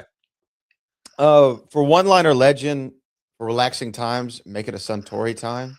Is that not the best line? Definitely up there. For the meaningful lines, he says, the more you know who you are and what you want, the less you let things upset you, which I could say is a very good line. I also like when he's been trying to get out of Japan for the first part of the movie, and then at the end, their last scene in the bar, he says, I don't want to leave. And Charlotte says, so don't stay with me. We'll start a jazz band. It's just that's silly and nonsensical. And then probably my favorite line, which I just like this whole exchange. He says to her, can you keep a secret? I'm trying to organize a prison break. I'm looking for an accomplice. We have to first get out of this bar, then the hotel, then the city, and then the country. Are you in or are you out? And she says, I'm in. I'll go pack my stuff. And he says, I hope that you've had enough to drink. It'll take courage. So it just shows that talk about feeling stuck. It's like they don't even know how they're going to get out of the hotel, and they have to take it step by step. And it's an interesting metaphor for where you are in life. Sometimes you're think, I don't even know what my next step is to change where I am or what I'm doing. And first you got to get out of the bar. First, you got to get out of the bar. I also love when what is this supposed to be? Some kind of role play situation where they have the Japanese guys firing at them with the air rifles? The air rifles? Yeah, I don't know. That's weird. I don't know. and like they're running through the streets, and like Yeah. no one is caught off guard by this. No, the character Charlie Brown, one of her Japanese friends, says something to the bartender, I guess, at the bar they're at that doesn't go over well, and he decides to get it. The way he wants him to leave is to shoot pellets at him. I don't know. It's odd. Very odd. That's the odd part. What are you taking home? What's your prop shop? I'm going to take the total gym machine from the hotel that Bob gets stuck on. It has to yell for help, but no one comes. So I'll take that.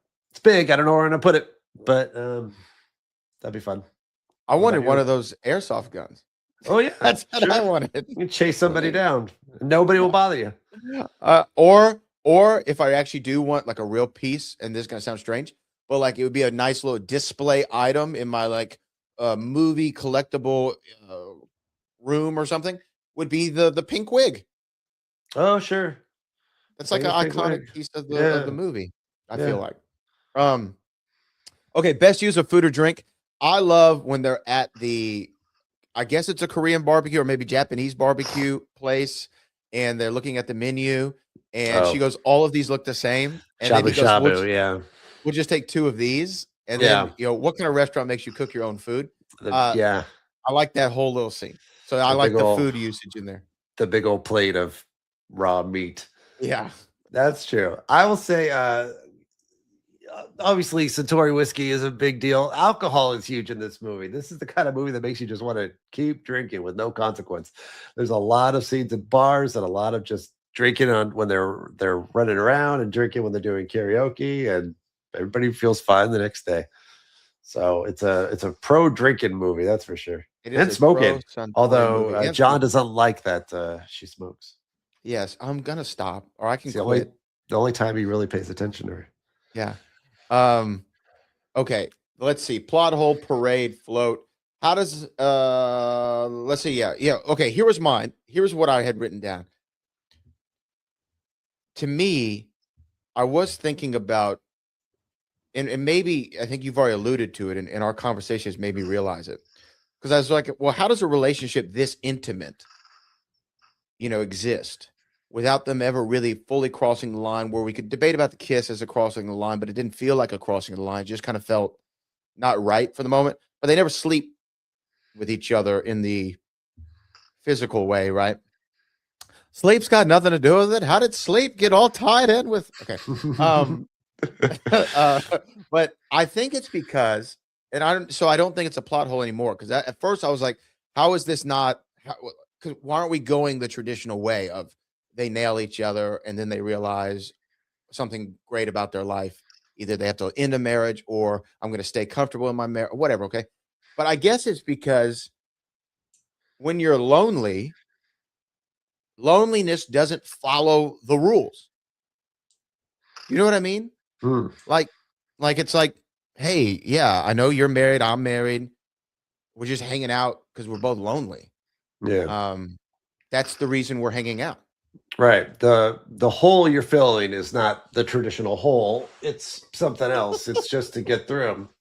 Good joke. Different hole. Good joke. Yeah. I think for sure it's more, see, that's good, Brad. It's a more mature relationship. And as you get older, you'll see that it's not all about just banging. Good. It's not all about banging. It's not all about banging. Well, for me, what do you think? I'll say my plot holes are dumb because it has to do with certainly being with someone that did live in Japan. So when you're with someone that lived there and they see a movie that doesn't necessarily follow the right geography and scenes, you get to hear about it. Oh, so there's like a scene where they go over a bridge that would take them the wrong way, or and I had to hear about that, of course, when we watch it. Go, that's Rainbow Bridge, and that doesn't go there. Like, okay, we're breaking up. Just kidding, it wasn't my idea. And also I think when there's one point where Bob, I did notice this on my own. I am smart on my own. Bob does talk to Lydia on the phone after the night that when he calls her, and it's like 4 a.m. for him, but the kids are also getting ready to go to school, and time zone doesn't lock. That they would be, it would be like 11 or noon in USA at that time, so they would be not getting ready for school. So just a dumb thing like that. You are pretty wise on this one. I'm obsessed with time zones now because I don't know. I'm not friends with anybody in mine, so I have to do a lot of math before I make phone calls or podcasts. I know you got a 3-hour thing and then a 2-hour thing with me. I've got a 1 with you and just 1 with you. Oh, it's just 1. Yeah, that's just right. 1. Just right, 1. You're on the East Coast. No, it's just 1. I know, but I've bounced around, so it's been tricky to keep track of. I've never been so aware of Houston time in my life. As we had to do it in the last podcast, I have to grab my laptop charger. Yeah, because I'm about to die. But you tell me and the audience about the Marty, something's got to be done about your kids awards, and I'll be back in 10 seconds. Okay. So this award basically is what happens after the movie. And this is probably going to be really quick. So hopefully Brad comes back soon. But I personally think that, as I mentioned before, Bob goes home and unfortunately he's going to just keep living his life. Who knows? I don't think he would ever leave Lydia. I don't think he'll ever leave his kids. Maybe having this experience makes him long for something else. But as for someone that talks about you sleep most of your life away, I don't think he's got the energy. But maybe he does. Maybe the inappropriate kiss. He has a very big smile there at the end, so maybe that rejuvenated the older man into youth. Would you have a big smile on your face if you were kissing Scarlett Johansson? Sure would. But I'd be worried that, boy, I didn't even ask her for permission for this. So I would first wait till see her face. And then Charlotte, it's a pretty big swing, by the way. Huge swing. And I'm not a big swing kind of guy.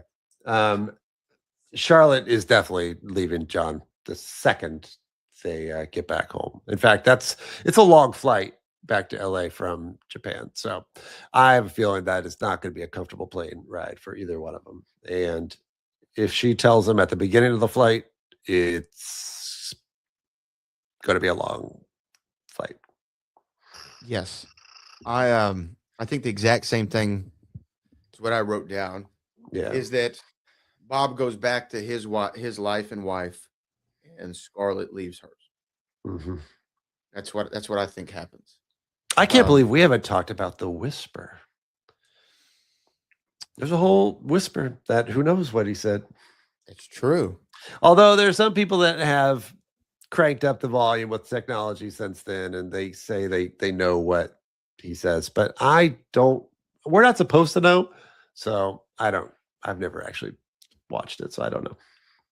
Well, knowing Bill Murray, it has nothing to do with the plot. It could have been, hey, Cinderella story. Okay, so if we genre swap this. Oh yeah, I've got a good one. Let me hear yours first. All right, I got a good one. And it will reward Pick 6. Okay, listeners. Okay. So this is lost in translation, but instead of Bill Murray having an existential crisis in Tokyo, it is Jay Leno as a washed-up former Detroit cop turned stand-up comedian who's only famous in Japan because he's doing Doritos commercials he doesn't understand. So he's staying in this hotel feeling old, jet-lagged, and useless, and he befriends Pat Morita, who's there because his wife is a celebrity photographer, and he's just kind of waiting around. And they bond over loneliness, karaoke, and not knowing why they're still needed in anyone's life. And then Jay Leno's past as a Detroit cop comes back when American mob guys show up in Tokyo laundering money. There are car chases through streets that are way too narrow, random gunfights, corrupt cops, and scenes where Jay Leno has to yell things like, "I'm not a cop anymore." So none of it is quiet, sad, jet lag. Whenever they try to have meaningful conversations, guns come out, and these two lonely men have to save the day. And this version is called Lost in Transmission. How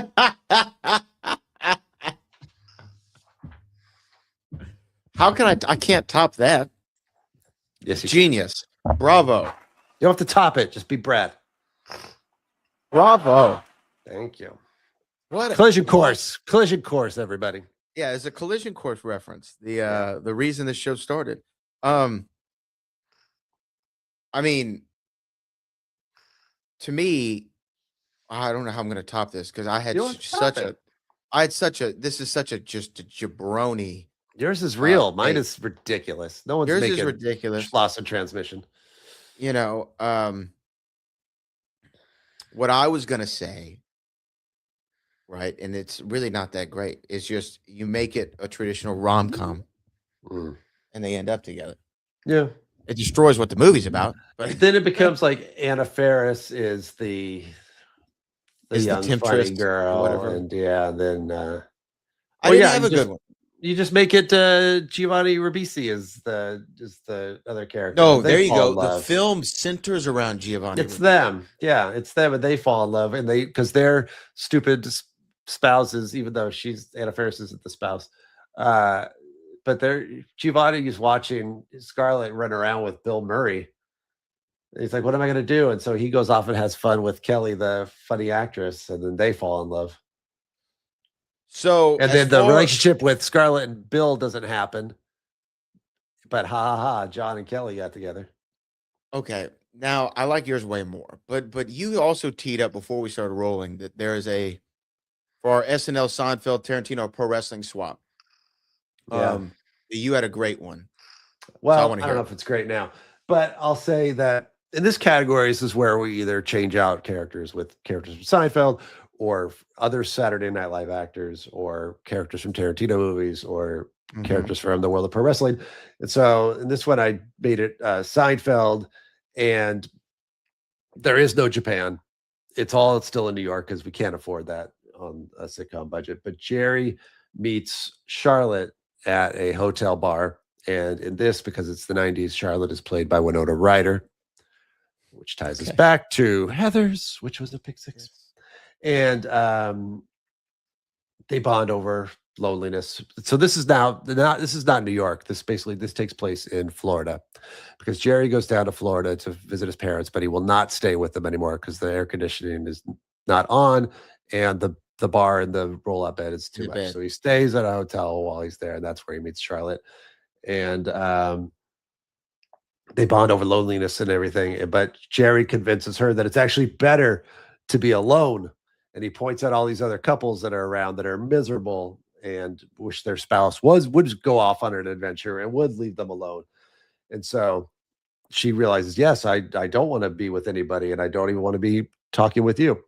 So at the very end, Jerry's in a cab going to the airport, and he sees Charlotte walking, except instead of the busy street, she's walking by a sunset meditation circle. But Jerry jumps out of the cab to go whisper something meaningful because he's got to be quiet because there's this meditation circle. But Charlotte just keeps going, what? She can't understand what he's saying. So finally, Jerry just yells, forget it! And all the meditation people get all upset, and they chase him off, and then he leaves. That's Seinfeld. What George and Kramer and Elaine are doing, I don't know. Maybe they're in a cheap motel in Florida too, because don't ever not include George in an episode of Seinfeld. Don't ever do it again. Jason Alexander will be not happy. He won't be happy. So I think that when it came down to it, he wasn't in one episode, Elaine wasn't in one episode, and Kramer wasn't in two. Kramer wasn't in the Florida one. He wasn't in the Chinese restaurant. Yeah. One of the most famous episodes. Because Kramer wasn't supposed to leave the apartment for the first. That was the idea. He never left. Right. That's one of those things that, like, and you know this from like writing, screenplays or stories or coming up with ideas of whatever, is like sometimes you get so attached to like a specific idea, that you're like, no, we cannot break our own rule here. And then it's like, well, yeah, but you could. Yeah. And you probably paint yourself in a corner, and then you think, well, why? Why did I do It'll be so much easier if we just don't have that be a thing. Yeah, exactly. For me, what? So you lost to Japan? No, I thought trade Sofia Coppola for Quentin Tarantino.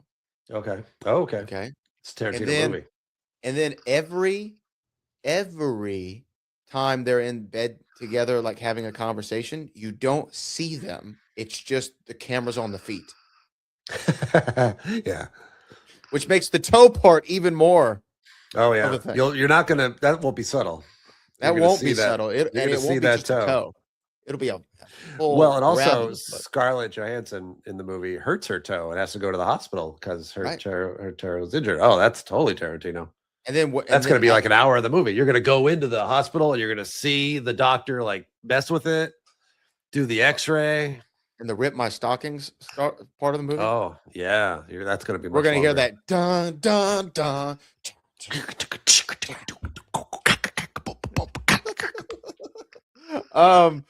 Okay. Peak of their powers. Is this Bill Murray at the peak of his powers? No. No.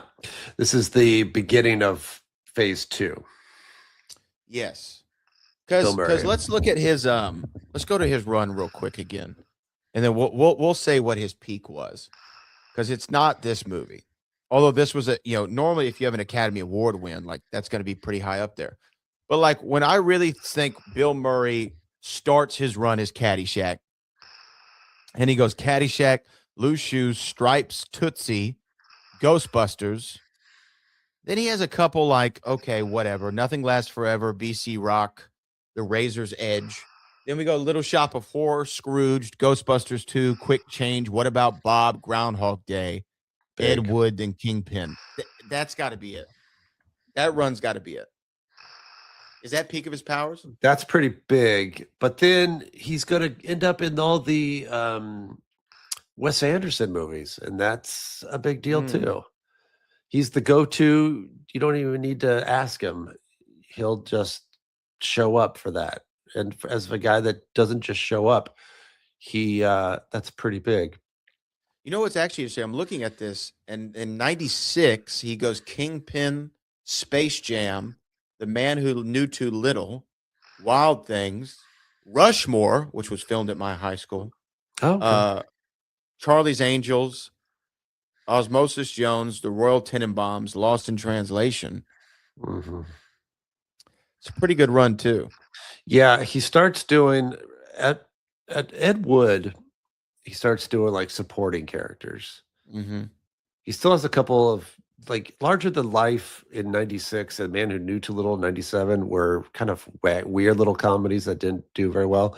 Wild Things is like a supporting character in a weird movie for that. Rushmore is pretty big. That's his first Wes Anderson movie. Charlie's Angels is supporting. Royal Tenenbaums is back to Wes Anderson. Garfield, he thought he was working with the Coen brothers. Yeah. So he says. I think he saw the check. Yeah, it's a nice story. Zombieland is basically a cameo. Yeah, now he's just doing whatever he wants. Yeah. So I think for Lost Translation, that's not peak. That's kind of the beginning of Mach 2. And I don't know. He might be beyond peak right now. He doesn't have highs or lows anymore. He's just Bill Murray. Yeah. Just he did. We had like him in Ghostbusters.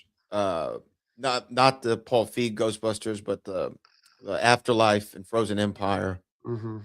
Did you like Frozen Empire? No, I didn't either. Did you like Afterlife? I liked it better than Frozen Empire.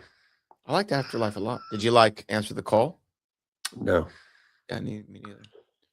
I also am not a huge fan of Ghostbusters 2. So you don't like Ghostbusters 2? No. You're just a one guy. You're just a Ghostbusters 1 guy, and we stopped. The tone from Ghostbusters 1 to 2 is just too drastic for me. Ghostbusters 1 is the best of all Ghostbusters. I think everybody would agree on that. I think people that like Ghostbusters 2, it depends on your age. It depends on if you lived in a world without Ghostbusters 2. I think it's also why I've been thinking about this, why some people really like Back to the Future sequels as much as the first one.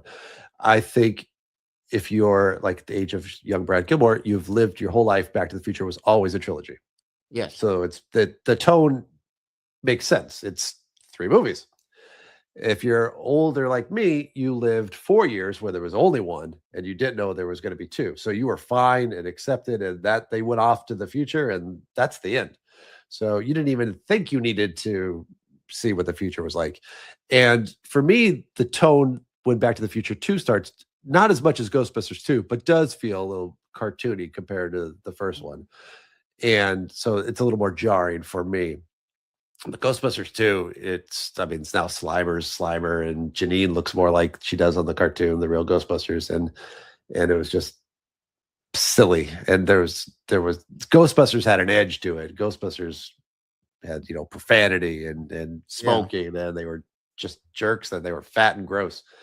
And then they're kind of nice, saving a baby. Yeah, I hear you. Good vibes for whatever reason. Be in a good mood, everybody. And Venkman was still pretty Venkman-y, though. Venkman doesn't really do much other than his whole story is just his movie is trying to win over Sigourney Weaver. Well, But as far as Ghostbusters things, he's not ghostbusting. Well, it's definitely not Scarlett Johansson at the peak of her powers, to bring it back. No, she's just at the beginning. I mean, this is I don't even know where you would say the peak goes. Is it? Do you think she's peaked? I think she's at the tail end. I think it's a battle between her and Zoe Saldana for like the most highest grossing female actress actress of all time. I just saw Saturday Night Live from last night, and Zoe just did pass Scarlett Johansson. Oh, she did. She did, because it was a Avatar. It was a mention on Weekend Update. Colin Jost had to read it. Oh, I'm sure he did. That lucky son of a gun. How can you be the host of Weekend Update and married to Scarlett Johansson? That exists. It's kind of unfair. Life finds a way. Life finds a way. That's a great reference because she was just in a Jurassic Park movie. Sofia Coppola. What do we think? I do think this is her peak. She's done more since, but she has never topped Lost in Translation. She has done other movies, but nothing. I think this was her big one. This was the personal one. This was the one that meant the most to her, and she hasn't topped it yet. She did. I'm looking at her thing. New York Stories. I don't know that one. She wrote it. She didn't direct it. She wrote it. Lick the Star, short film, didn't see it. The Virgin Suicides, never seen it. Lost in Translation, now I've seen. Marie Antoinette, I've seen. Somewhere, I have not seen. The Bling Ring, don't know it. The Beguiled, On the Rocks, don't know it. Priscilla, I saw and did not like. Mm-hmm. And then she did A Very Merry Christmas, the special on Netflix. She wrote, directed, and produced it. That one I liked, actually. Okay. So yeah, I think this is the peak. And look, we're not going to bring up Godfather 3, right? No. Let's see what else. She was in a few movies, a lot of her father's. Yeah. Peggy Sue Got Married. The Godfather Part 3. She was in Godfather 1 and 2. Well, I'm sure she's like family member number 22 in the background. Child on Ship is one of them. She was good as Child. I believed her on. I said that child is definitely on a ship. Yeah. So, anyway, yeah, no. Other than Sophia, I don't think it was anybody's peak. I think Giovanni Ribisi, maybe that was his. He's kind of. No, he's done more since then. He did. He does a lot of Seth MacFarlane. Mm-hmm. Anna Faris. And then Anna Faris was just beginning with. She had done Scary Movie, but she hadn't charmed the world yet, and now she has. No, I like Anna Faris. Her too. Let's see. Okay, Spielberg or Scorsese? Scorsese. Oh, right? See, I went Spielberg. But I thought Spielberg would do it very differently. He would. Yeah, you know what? Spielberg. He would use Tokyo in a very different way. He would do it. He would lean into the awe of it. He would have more of a magical feel than the overwhelming chaotic feel. He would have it kind of like, ooh, look at all the beautiful lights and what are we going to learn? And he would do it more like, instead of the overwhelming chaos, it would be more of, ooh, a curiosity. Like maybe we've come here to learn something, and have it be, look at this world and less, I don't belong here. You know what my issue is I always, when I think of Spielberg for this category, I think of the big movies. and I don't always think of he's really good at small dramas too. Mhm. So yeah, I see that one. Do you remember the what's the character that Marty Short plays? That's the interviewer, Oh, Jiminy Glick, Jiminy Glick. Have you seen when he interviews Spielberg? probably. When he goes, so I got a question for you, Steve. When are you gonna make the big one that really resonates with the people? What are you gonna do? The big one. It really resonates with the people. You know. That's That's such funny. a funny. I love Jiminy Glick. Jiminy Glick is great. Let's see. In credits song, do you have one? Oh, I do. I couldn't think of one. Okay, well, I have just scribble, so we'll see if I like it still. So this was, we come up with kind of like a 90s in credits song that's going to be the big hit on the radio. And so I thought, well, I don't know. The song I kind of was starting with a Bryan Adams, Everything I Do for You thing, which I may have done in the past, but it's kind of a reference to the ending and movies of this ilk from the 90s and early 2000s, and it's called Ambiguous. The lyrics go something like this. Do you like your stories to tell you what's actually happening? Do you want to know what characters are whispering? Or what's the plot? Is it a dream? Is this all a con? Is the narrator someone we can rely on? And what's in the box? No one's going to tell us. Isn't it fun not to know? Sometimes yes, but mostly a big fat no. But the 90s and 2000s love to make us make the movie up for them. So ambiguous. Is there a witch in the woods? You tell me. Ambiguous. What's in Marcellus Wallace's briefcase? You never get to see. What did Bob whisper to Charlotte in Japan? I'm afraid Sophia left that in the audience's hands. Is it clever? Is it frustrating? We'll let you decide. Because this song is just as ambiguous as Donnie Darko and Inception and The Wrestler and Enemy and The Usual Suspects and Seven and Primer and Lost in Translation and The Blair Witch Project and No Country for Old Men and Pulp Fiction and Vanilla Sky and Mulholland Drive. Ambiguous. What again?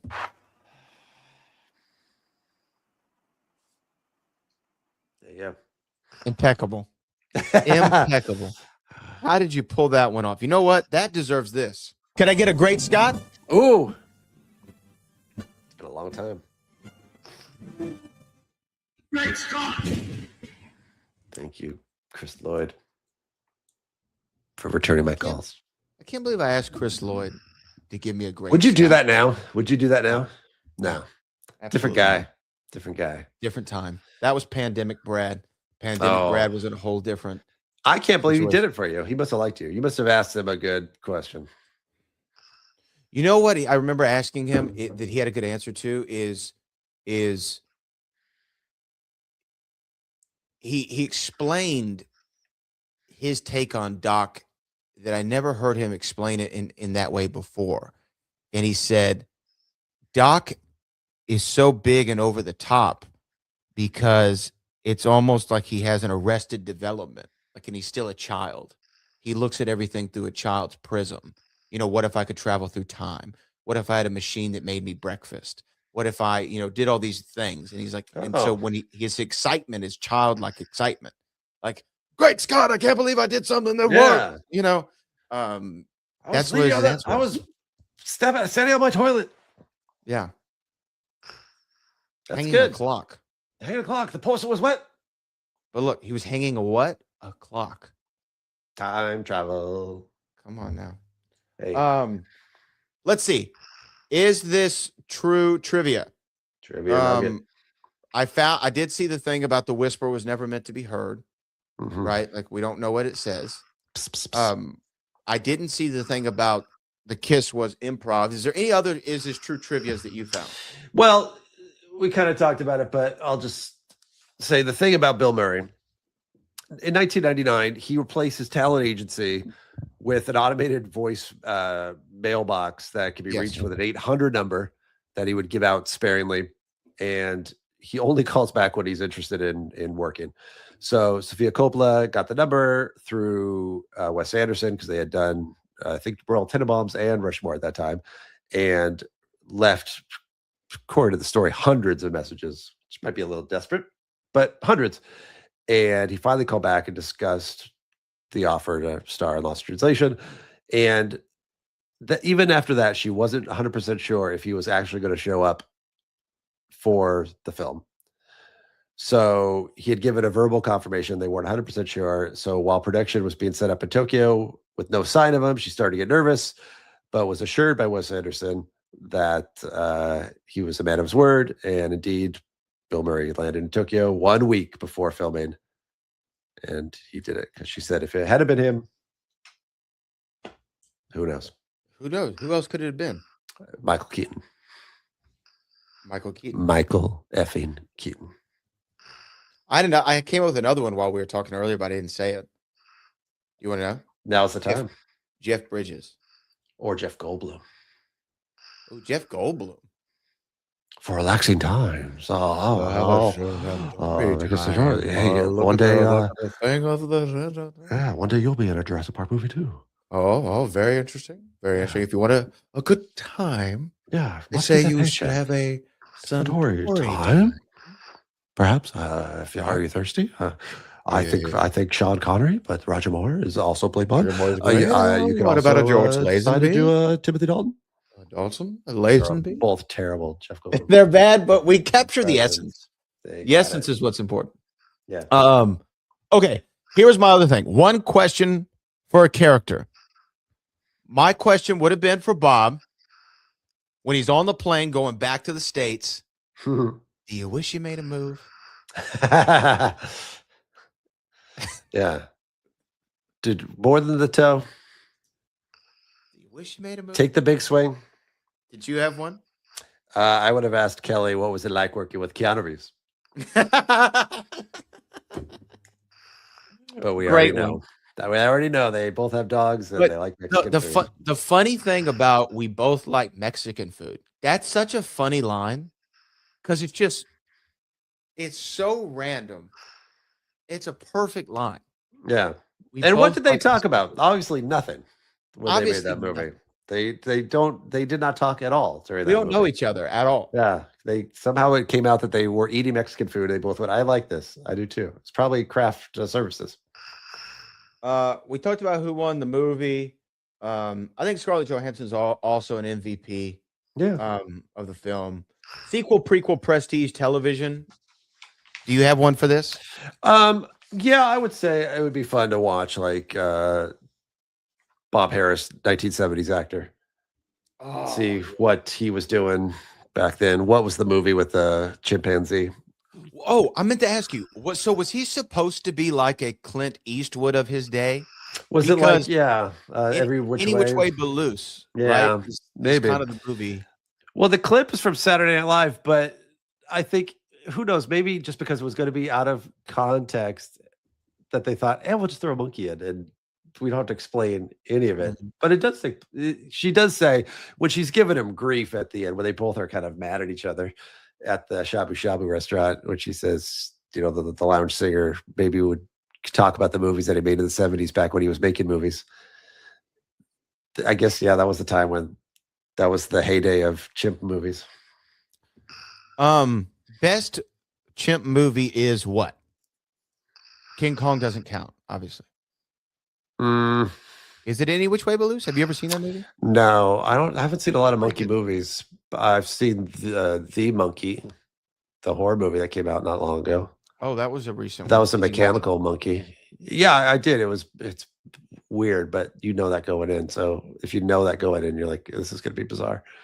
And it was. And there's a new horror movie called Primate that's out now that's supposed to be pretty good. Okay. Like that sort of thing. Final category is the Jack Sparrow Award for is this character really good at their job? The director of the Santori commercial. Is he good at his job? Is he really good at his job? I actually don't think so. No, I think the translator is very good at her job, but he's excellent. Not. Yeah. She's excellent. Did you have one for this? I'll agree with you on that one. I think that's good. I think everybody's good at their job. I wonder if I don't. Yeah, I don't think Kelly's good at her job. She's probably a bad actress. Oh, yeah, yeah. She's definitely a bad actress. I Oh, don't think 100%. she delivers. So I'm going to say she's not good at her job. But the bartender at the New York bar at the Hyatt Hotel is good. I like what he's talking to Bob just before Charlotte walks up, and they're having a conversation about. Uh, he's talking about Bob is talking about somebody he didn't know was gay at the time, and then they interrupt the conversation, and he offers her Suntory time, and then she says, "I'll take a That's vodka another, tonic." that's an improv. Oh, I'm Gotta sure. be an improv. And I wonder, they probably just said, talk about something. And then he just, Rattle that I off. wonder who like he was referring to. Okay. So for me, love this movie. Now, Good. 5 years ago, 6 years ago, maybe I wouldn't have loved it as much, but this is where my taste is shifting towards are these smaller, more independent films, um, where dialogue is king and sometimes not, but just a very adult message, very ambiguous by design, and it makes you think more. And that's kind of what I like about movies nowadays is where they make me think. There's Mm. some that I'll still like, right? I just watched uh, Ben Affleck and Matt Damon's new film, The Rip, on Netflix. Enjoyed the movie, but it's nothing like I haven't seen before. This is one that's unique, and its uniqueness and its creativity and the interplay between the characters. And Bill Murray, I think, was throwing 99 this whole time. He was so good in the film that, yeah, it gets a strong recommend from me. If you haven't seen Lost in Translation, this is one that you should go out of your way to see. Yeah, I appreciate the rough edges and something that is kind of part of the loss in translation lore. Spike Jones, who you just mentioned is part of the story, really, 10 years later made a movie that was kind of based on his version of being married to Sofia Coppola. And that's a movie called Her. And it is about the divorce between him and Sofia Coppola, and his character instead falls in love with his AI, Who's voiced by? who's voiced by Scarlett Johansson. Yeah. And it is kind of the glossier version of this story, but they're different. They're 10 years apart, but it's interesting to see there is a character that is kind of Sofia Coppola-ish, that is his ex-wife, that doesn't is not in the movie all that much, actually, but she is in it. I hadn't seen her. I watched it for this basically just to see how close they are. I really enjoyed it. I thought it was really good. And it's very interesting. So if you're going to watch one, it's an interesting thing to do to like the next day watch the other one and see how two artists. I can't imagine. I've never been in a relationship with someone that writes or is an artist and then broke it up and see how that would affect their art. And I don't know if I would like it or not to see how they would interpret it on the written. I've certainly through things I've written, I have Yes. everybody that I've ever known has had Yes. to I've dealt with on the written page before, and it'd be interesting to see Same. what they think of it because none of it's been produced, so nobody's ever seen it. But I've never been. I've written myself into it, and I've been really hard on myself, but I've never had anybody else do it. So I can only imagine what it's like to have someone write your story and put it in a movie. But they've done it to each other. Well, yeah, I've never dated or been, intimately involved with anybody who I can think who's like a writer or something like that, especially a director, or a songwriter. You know, dabbling in the music realm myself. Oh yeah, similar to you. There's been a lot of people who've gotten, some words based off the real life influence. But that's actually one of the great things about being an artist. And you know what, Spike and Sophia, that's what they had to go through to bring some catharsis to their own life. That's great. That's Mhm. what good art does. That's what good art is inspired by. And I don't want to sound pretentious in that realm, but like it's true. Like that real life, if you can capture the essence of it and be able to portray it in a artistic format that can land with a wide range of people, that's what we do this for. That's what we do, make music for. It's what we write screenplays for. It's what we make movies for, poems, draw pictures, art, whatever the case might be, Jeff Smith. So that's why I really did enjoy this movie at a very profound level and recommend it highly to everybody. But now, Jeff, this is the end of season one, even though we're back in January. So we're gonna have to double back in this same month Oh, for our next film. okay. And I will tell you, full disclosure, before we started the recording, My film was one thing. Oh, And then because you made a reveal that you saw the movie, which is The Prestige. oh, Prestige. Okay, good. I've now had to shift in my head. So I can't go another. Oh, well, I would have, if I hadn't said it, I would have told you now. I would have been honest. It's fine. It's fine. And you know what? The Scar Joe, I was going off of the Scar Joe. I was like, okay, that'd be a good thing, right? And so now it's between two in my head, and I've been trying to debate. And so this is what I'm going to do. I'm just going to ask this of you, and then this is going to determine which film we're watching. And I'm letting you make the selection. Ooh. If you want drama or comedy. Let's go comedy. Okay.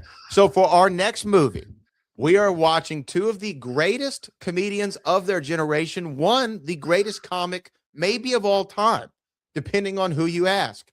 In a movie that is similar to this film, where two people are stuck together in a place that maybe they'd rather not be, but they're there for life. It is Eddie Murphy. It is Martin Lawrence. It is Bernie Mac. It is Life.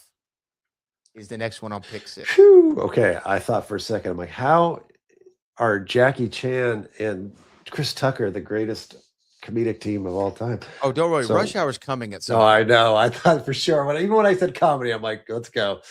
Yeah, Rush Hour. I have pretty much my 6 picked for season 2. Wow. But they could change. They could change. Okay. But yes. You wanted comedy? Start with Life. You're going to get Life. All right. Eddie Murphy, Martin Lawrence, a little talked about comedy. Yeah. But I think that we all should enjoy it. So that is Jeff Smith. I'm Brad Gilmore. This has been Lost in Translation, the season finale of season 1 of Pick 6. The season premiere is going to be Life. We'll see you then. All right.